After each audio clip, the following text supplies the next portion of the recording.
Emiten konstruksi BUMN PT Adikarya Persero Tbk mencatatkan laba bersih pada semester pertama tahun 2025 mencapai 7,54 miliar rupiah. Laba tersebut turun 45,2% dari periode yang sama tahun 2024 yang tercatat 13,77 miliar rupiah.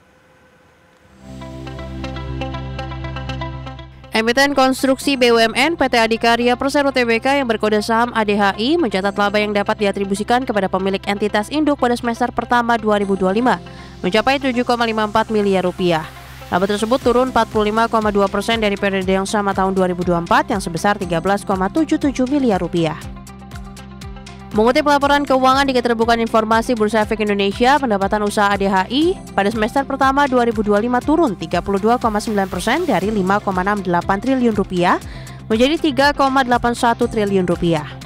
Beban pokok ADI juga ikut turun menjadi 3,2 triliun rupiah dari sebelumnya 5,1 triliun rupiah sehingga laba kotor ADI naik tipis menjadi 571,8 miliar rupiah dari 521,6 miliar rupiah.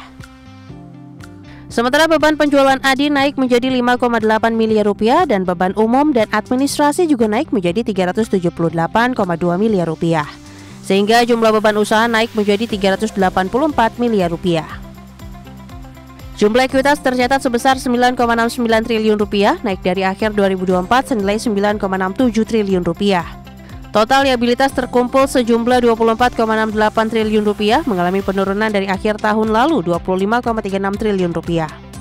Jumlah aset 34,38 triliun rupiah mengalami penyusutan dari periode akhir tahun sebelumnya 35,04 triliun rupiah. Tim Liputan, IDX Channel.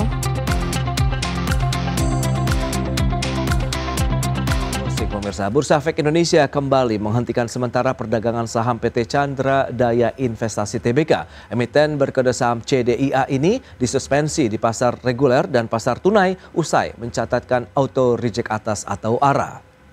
Ya, Bursa Efek Indonesia memandang perlu untuk melakukan penghentian sementara perdagangan saham CDIA mulai sesi 1 tanggal 23 Juli 2025 sampai dengan pengumuman bursa lebih lanjut.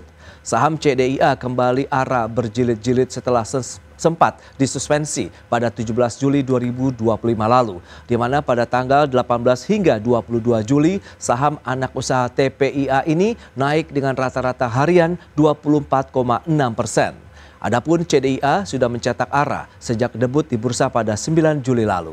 Dengan ini, saham CDIA meroket 491,8% ke harga 1.515 dari harga penawaran awal yang ditetapkan sebesar Rp190 per saham. Ya, seiring lonjakan harga saham yang fantastis, kapitalisasi pasar atau market cap CDIA mencapai Rp189,2 triliun.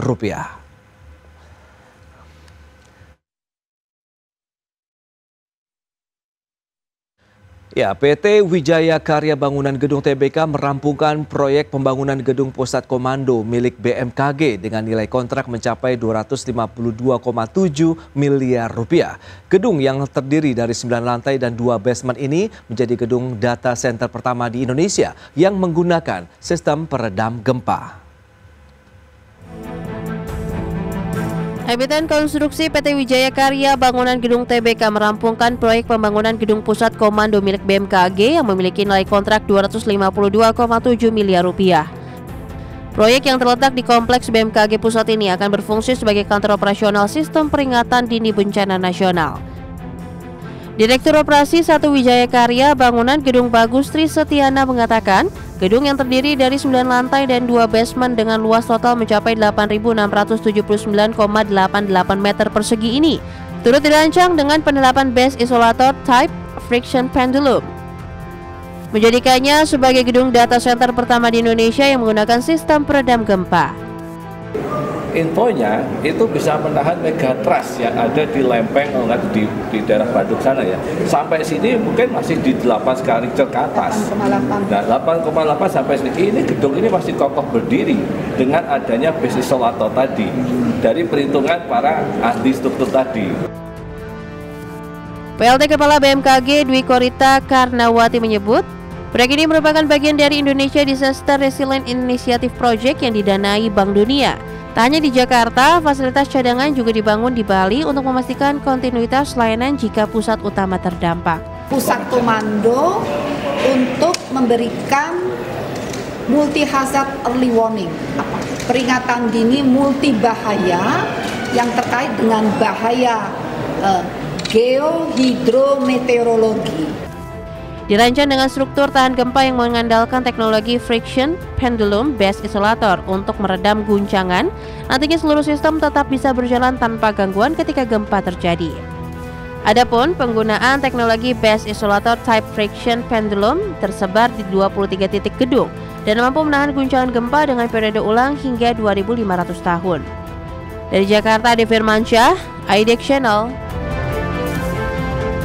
Baik pemirsa, berikutnya kami update terkait dengan penutupan indeks harga saham gabungan pada sesi pertama perdagangan hari ini, di mana IHSG masih bertahan di zona hijau, mengalami penguatan sekitar 0,77%, pemirsa, berada di 7.401,086.